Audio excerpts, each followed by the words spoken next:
Bonjour. Bonjour. On est là pour vous parler de la BD Ressources, un défi pour l'humanité.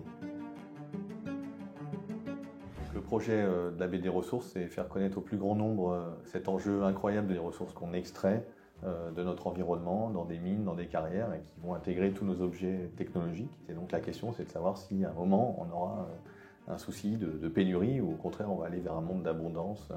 Et avec Vincent, qui est auteur de science-fiction, on a eu envie de croiser nos visions de l'avenir d'une certaine manière. Après quelques contacts, on s'était dit pourquoi pas faire une bande dessinée ensemble sur justement ce thème-là. Ça correspondait vraiment bien à mes envies de création du moment et de faire une pause dans cette trajectoire de science-fiction pour un peu remettre à plat qu'est-ce que pourrait être à l'avenir, qu'est-ce que pourrait être notre humanité, tout simplement. Ça, c'est un argument très classique, c'est-à-dire qu'effectivement, le progrès technologique va permettre de repousser la pénurie. Et qu'en fait, on va vivre dans un monde d'abondance. C'est en fait un discours qui est assez vieux, quoi. Au début des années 50, par exemple, avec le programme d'énergie atomique et tout ça, tout le monde se disait que dans les années 80, on aurait des bases lunaires, chacun aurait un peu sa fusée hypersonique. Et donc voilà, c'est un peu cette idée-là. Alors pourquoi est-ce que ça ne marche pas pour alimenter toute cette consommation qui nous entoure? On le fait en tapant dans un stock de ressources, des ressources non renouvelables, c'est-à-dire un stock qui a été créé par la planète. Donc voilà, à force de taper dans ce stock, la question se pose quand même de dire est-ce que ça peut continuer comme ça ad vitam aeternam?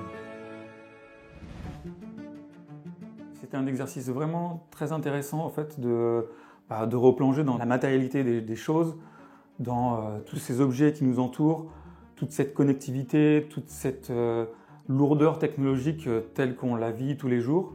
On est tous comme un peu omnubilés, drogués par cette espèce d'écran bleu. Moi, ça me fascine en fait. Qu'est-ce qu'il y a derrière cet objet? Qu'est-ce que cet objet convoque comme millions de tonnes, milliers de tonnes de minerais, de matériaux pour juste un tout petit carré que l'on chérit tous les jours? Derrière, il y a des data centers, il y a des antennes, il y a des câbles transocéaniques, il y a des appareils qu'on change tout le temps. Et tout ça, ça finit dans des broyeurs, dans des usines ou dans des décharges. Voilà, on essaye de montrer un peu ça, ce cycle des matériaux dans la bande dessinée.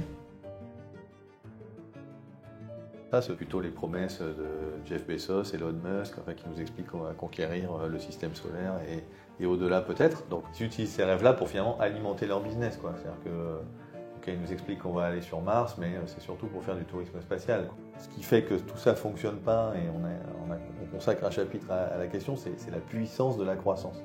Si on fait plus 2, plus 3, plus 4% d'extraction de métaux chaque année, plus 2%, ça veut dire qu'on double la quantité qu'on extrait chaque année en 35 ans. Alors, au début, ça va, quoi. On peut doubler, il n'y a pas de souci. Sauf qu'au bout d'un moment, quand on projette ça sur quelques centaines d'années, en fait, il faudrait tous les métaux du système solaire, quoi, y compris la ceinture d'astéroïdes. Donc ça va pas marcher, quoi. Donc voilà, tous ces rêves-là sont un peu nuls et non avenus. Une grande majorité des œuvres de science-fiction qui sortent actuellement sont basés justement sur ce type de rêve, sur ce type de conquête. Et là, de remettre ça en cause, je trouvais ça très intéressant, même pour moi en tant qu'auteur de science-fiction, de comprendre ces limites, de se dire, mais à partir de ces limites-là, qu'est-ce que serait de la vraie science-fiction? Quel serait vraiment notre avenir en prenant en compte ces limites-là? C'est toujours très intéressant et très fun de dessiner l'espace, de dessiner des vaisseaux spatiaux. Mais il y a un moment donné, est-ce qu'on ne pourrait pas retourner sur Terre? Est-ce qu'on ne pourrait pas remettre notre esprit sur ce qu'il y a de plus important et de plus cher pour nous tous ici? C'est le vivant, tout simplement. Le vivant, il a une certaine place dans la BD. Il n'y a clairement pas que des vaisseaux spatiaux. On est plutôt sur Terre. C'est aussi pour dire qu'est-ce qu'on a à gagner à un monde qui serait plus sobre en ressources, plus sobre en énergie, où finalement nos fantasmes seraient différents. Au lieu de consommer toute cette énergie et tous ces matériaux pour faire des data centers, pour à la fin poster des vidéos de chats qui font des pirouettes, est-ce qu'on ne pourrait pas plutôt décrypter le chant des baleines, quoi? Parce que l'idée de la sobriété, c'est pas juste une sobriété austérité, genre on va enfiler un pull et puis moins chauffer chez soi. On est sur une question de sobriété systémique, comment on peut s'organiser tous ensemble pour avoir potentiellement moins besoin de se déplacer, comment faire durer les objets, comment mutualiser, mieux partager. Il y a des pistes partout.